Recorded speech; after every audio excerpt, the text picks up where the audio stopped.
Hello students, इस video में हम IIT JAM 2025 के मैथमेटिक्स का क्वेश्चन नंबर 19 सॉल्व करने वाले हैं। और क्वेश्चन 19 में कहा जा रहा है let x1 equals to 5/2 for n belongs to n, define xn plus 1 equals to 1/5 into xn square plus 6, then which one of the following is true. तो इन सभी ऑप्शन में देखना है कौन सा ऑप्शन ट्रू होता है। बेसिकली हमें xn के इंक्रीजिंग या डिक्रीजिंग पे बात करना है और बॉन्डेडनेस पे भी। तो इसे सॉल्व करते हैं हम। तो इसे सॉल्व करने के लिए हमें इस टर्म को समझना है ये कह क्या रहा है। ये इक्वेशन यहाँ पे कहा जा रहा है xn प्लस 1 इक्वल्स टू है 1/5 इंटू xn स्क्वायर प्लस 6 के। तो इसका मतलब ये है कि हमें यदि नेक्स्ट टर्म निकालना होगा तो प्रीवियस टर्म का स्क्वायर करेंगे, फिर 6 ऐड करेंगे और फिर उसमें 5 से डिवाइड करेंगे, तो जो आएगा वो उसका नेक्स्ट टर्म होगा। तो जैसे हमारे पास x1 दिया गया है इक्वल्स टू है 5/2 के, तो x2 अगर हमें निकालना होगा तो x1 का स्क्वायर करेंगे, फिर उसमें 6 ऐड करेंगे, फिर 5 से डिवाइड करेंगे, तो जो रिजल्ट आएगा वो x2 होगा। तो फिर इसी तरह से यदि x3 निकालना होगा तो x2 का स्क्वायर करेंगे और उसमें 6 ऐड करेंगे, फिर 5 से डिवाइड कर देंगे, तो जो रिजल्ट फिर आएगा वो x3 होगा। तो इसी तरह से ये क्वेश्चन हमसे कह रहा है कि नेक्स्ट टर्म यदि निकालना है तो प्रीवियस टर्म का स्क्वायर करो, उसमें 6 ऐड करो, फिर 5 से डिवाइड करो, जो रिजल्ट आएगा वो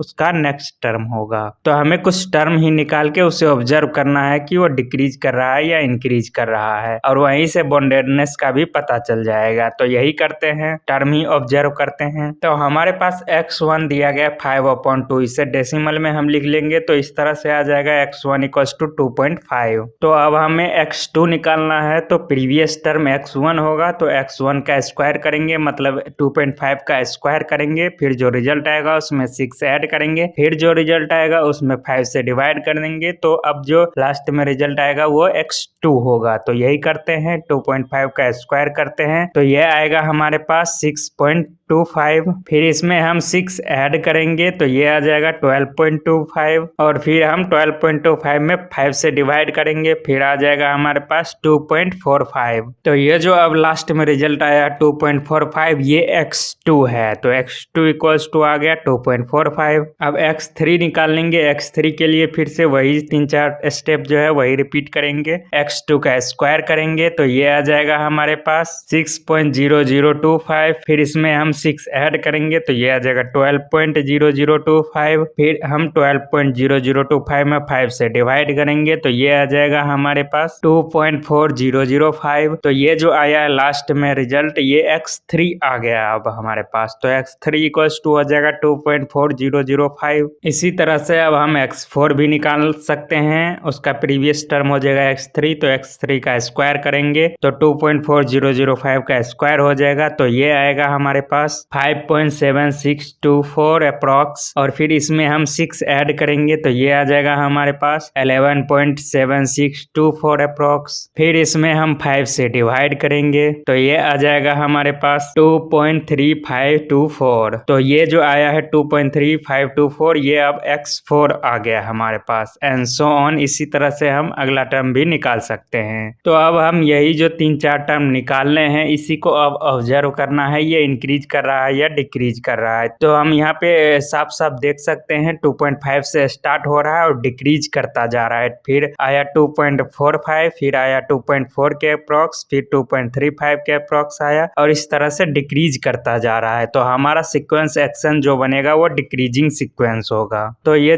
चीज तो पता चल गया है कि एक्शन सीक्वेंस डिक्रीजिंग सीक्वेंस है, डिक्रीज कर रहा है। तो अब बॉन्डेडनेस को समझते हैं, बॉन्डेड है या नहीं। यहाँ पे टर्म निकालने में कुछ कैलकुलेशन करना पड़ेगा, पर कैलकुलेटर तो दिया ही रहता है एग्जाम में, तो आसानी से कर ही सकते हो। तो हम यहाँ पे टर्म ही निकाल के इसे ऑब्जर्व किए तो यहाँ पे डिक्रीज कर रहा है। अब बॉन्डेडनेस पे बात करते हैं। अब बात ऐसा है कि यहाँ पे डिक्रीज कर रहा है सीक्वेंस, 2.5 से स्टार्ट हो रहा है और फिर डिक्रीज ही करता जा रहा है। और एक चीज हमें ये भी पता है कि कोई भी 1, 2 या 2 से अधिक पॉजिटिव नंबर पे हम 3 ऑपरेशन लगाते हैं, ये 3 एडिशन, मल्टीप्लिकेशन और डिवीजन, ये ये तीनों ऑपरेशन किसी भी पॉजिटिव नंबर पे लगाते हैं, 2 या 2 से अधिक या एक भी नंबर पे लगाते हैं तो वो हमेशा पॉजिटिव ही देता है। और यहाँ पे जो भी नंबर पे हमें ये तीनों ऑपरेशन ही यूज करना है, यहाँ पे एडिशन, मल्टीप्लिकेशन और डिवीजन, तो तीनों यहाँ पे हम यूज कर रहे हैं पॉजिटिव नंबर पे ही, तो वापस से हमें पॉजिटिव ही नंबर मिलेगा। जैसा कि यहाँ पे दिख भी रहा है कि 2.5